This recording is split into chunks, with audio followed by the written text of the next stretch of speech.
Hello बच्चों। तो आज की वीडियो में हम बात करेंगे कि प्राइवेट नर्सिंग कॉलेज से जो हरियाणा में है उनसे डिग्री करना आपके लिए कितना फायदेमंद रहेगा।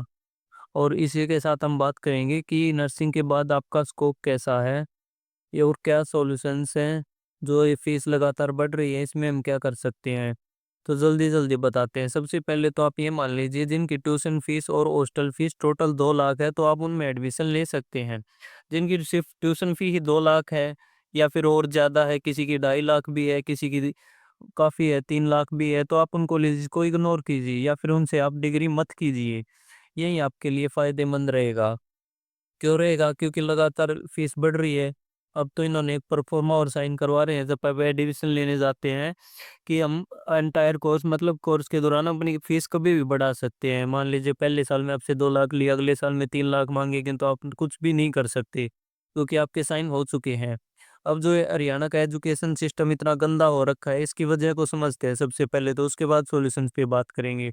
तो ये देखिए, सबसे पहले ये है, जो सबसे पहले आता है हमारा डीएमईआर, मतलब director of medical education Haryana.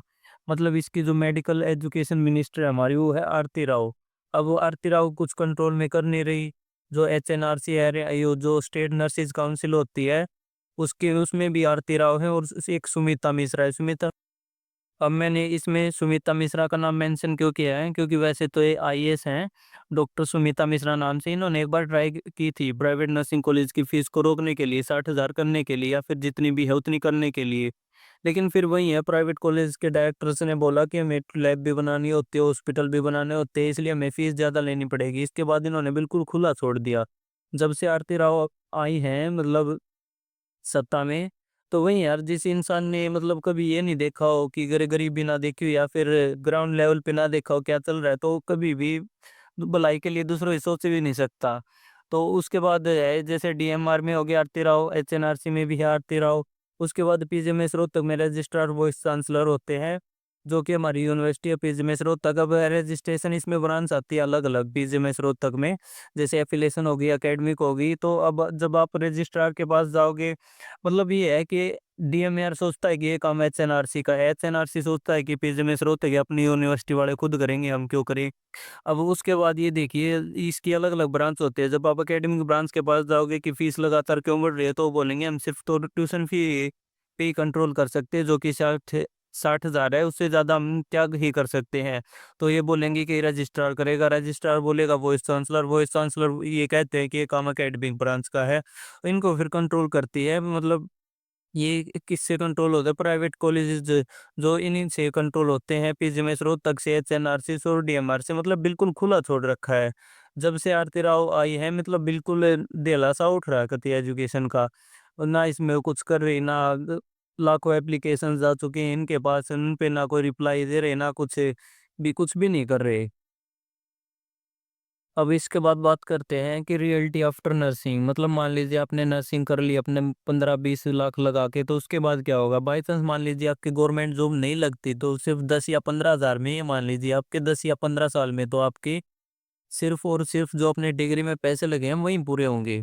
तो या तो आप एडमिशन लीजिए ही मत, और अल्टरनेटिव्स हैं काफ़ी। आप नीट की तैयारी कर सकते हैं या फिर और कोर्सेज में या पैरामेडिकल्स में या बीपीटी में, जिनमें भी सीट है गवर्नमेंट्स में, आप उनमें एडमिशन ले सकते हैं। मतलब ये है, जिन कॉलेज की फीस लगातार बढ़ रही है आप उन कॉलेज को सिर्फ इग्नोर कीजिए। आप इसके अलावा कुछ नहीं कर सकते। अगर अब उन्होंने बीच में फीस बढ़ा दी तो आप उसमें भी कुछ नहीं कर सकते। अभी वो मनमानी फीस लेंगे क्योंकि उन्हें पता है। डायरेक्ट ये बोलते हैं प्रिंसिपल, आप किसी कॉलेज में जाओगे बेटा, आप नहीं कोई और एडमिशन लेगा, एडमिशन तो कोई ना कोई लेगा ही। तो वही है कि आप उन कॉलेजेस को इग्नोर कीजिए जिन कॉलेज की फीस लगातार बढ़ रही है।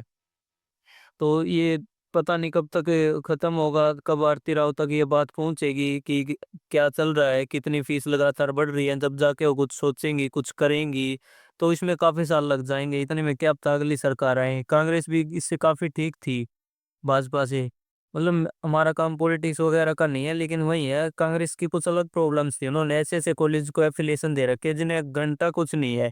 4-5 रूम्स में अपना कॉलेज खोला और उन्हीं को एफिलिएशन दे दी। मतलब एफिलिएशन के मामले में कांग्रेस ने ऐसे ऐसे कॉलेज खोले हैं जिनके कोई नामो निशान नहीं है, कुछ मतलब कॉलेज कहलाने के भी लायक नहीं है। वही कॉलेज वही है, एफिलिएशन ब्रांच को पैसा दे देते हैं, फिर फीस लगातार बढ़ाते रहते हैं। उन्हें पता है मजबूरी में बच्चे एडमिशन तो लेंगे ही, ना आरती राव कुछ कर रही।